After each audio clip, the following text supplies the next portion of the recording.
Imagine getting a paycheck from your ETF portfolio every single month without selling your shares. Sounds almost too good to be true, right? But there are ETFs specifically designed to make monthly distributions, and today I'm showing you 7 worth knowing about. But the 7th one is where things get really interesting. First is JEPI, designed to generate monthly income from a portfolio of large U.S. companies combined with an options strategy. Second is JEPQ, which takes a similar income approach but focuses more heavily on Nasdaq 100 stocks.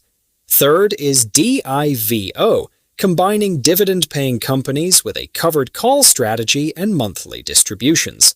Fourth is SPYI, which targets high monthly income using S&P 500 exposure and options.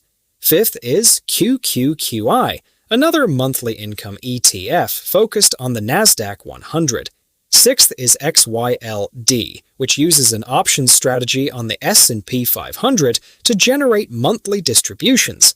And seventh is QYLD, which uses a covered call strategy on the Nasdaq 100 and has historically been known for monthly distributions. But here's the catch. Monthly income does not mean guaranteed income, and a high distribution rate doesn't automatically mean a better investment. Some distributions can include option income, capital gains, or return of capital, and high-income strategies can sacrifice some upside or carry additional risks. So, don't just ask, which ETF pays the most? Ask, how sustainable is that income, and what am I giving up to get it? Because the goal isn't simply to get paid every month, it's to build an income strategy that can keep working for you for years.